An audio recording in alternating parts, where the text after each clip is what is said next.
So I was told to be more technical with my videos, so I'll show you what kind of fridge I have. I got the Isotherm ASU. It's a variable speed compressor. What it is, it's a holding plate like this guy. So that's a big, it's like one of them blue freezer things that you have. So that's a holding plate, and all it is there's no fans. My condenser is actually just a coil. So this right here,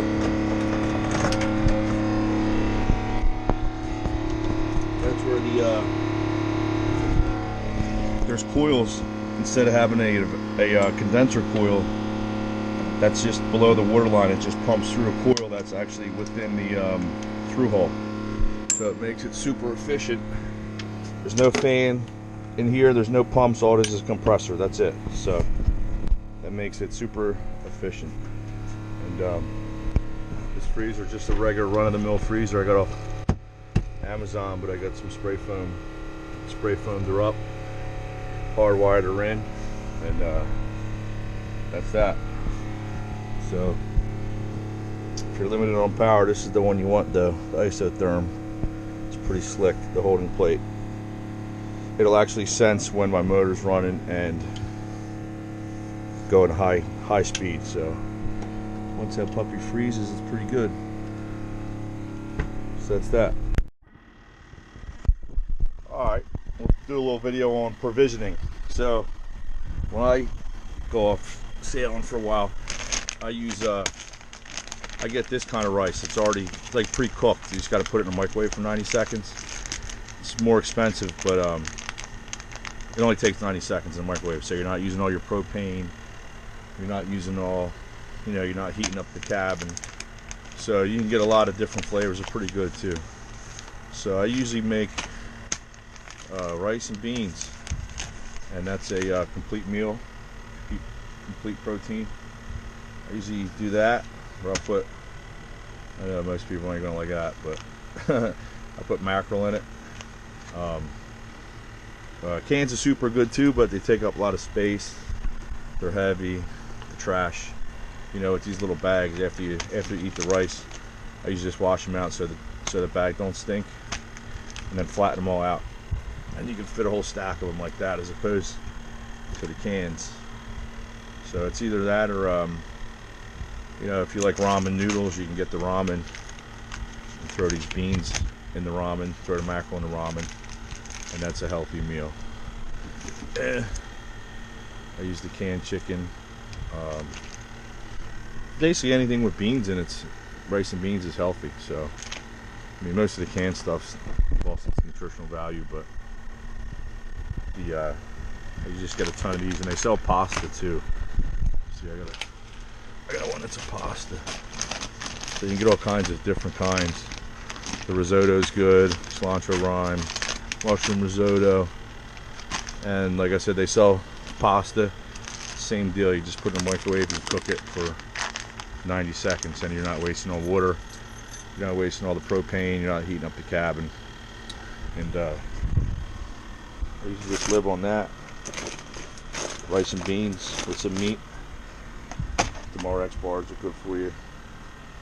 And I also make kefir, so we'll do that in the next video. I'll show you guys what's going on with the kefir and how I make it. But I carry powdered milk, and powdered milk goes a long way. So that's how I provision. Just I'm not going out that long, but when I do go along, you can fit 100 of these on the boat. Figure one a day. It's 100 days. I think they're like $2 a pop, $3 a pop.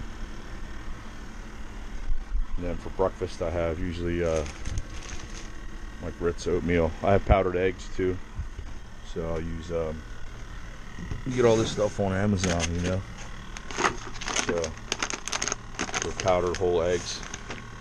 I have a refrigerator, so I can't keep eggs and stuff. But this is 70 eggs, so between a dozen, 2 dozen in there. And then I have my little freezer full of stuff, frozen. So I usually stack up frozen meat in there. Cold items in there, that's the fridge. And then tons of this, rice and beans, ramen and beans, ramen for lunch, ramen for breakfast, Thai noodles, mackerel, sardines, all very healthy, and well, minus the ramen, but everything else is pretty healthy. So that's how I provision. Pasta I was talking about, so same thing. It's pre-cooked pasta. So you just put it in the microwave for 90 seconds, bam. Save all that propane, all that water, all that time, all that heat. You just shove the food. I just shove it up in here. I got 1, 2, and then I got 3, 4 over there. So, I mean, if I'm gonna just live on rice and beans, I could probably fit damn near a year's worth of food there. And then that's it. I like to get junk food and hide it. Since I'm a pig, I can't not eat it, so I'll hide it in real funny places and then find it, and down the road I'll find it and eat it. But I can't keep junk food because I eat it all in one shot. Powdered butter keeps forever, doesn't take up much room. Lots of dried fruit, dry blueberries,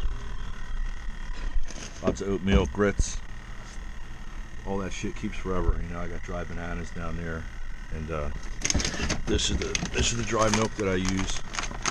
It's real milk, so it's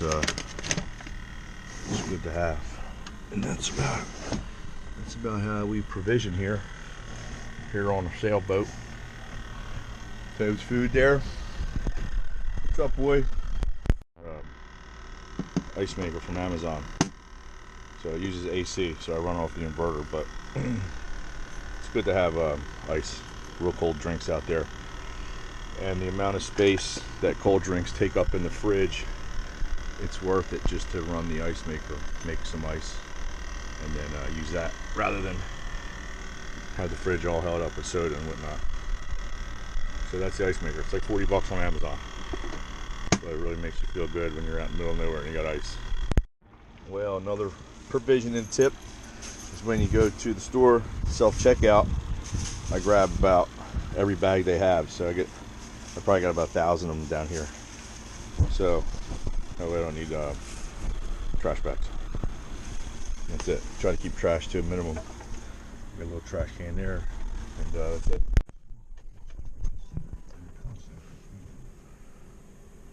Alright, so another thing I do is I make kefir on the boat, which is it's like an Eastern European fermented milk.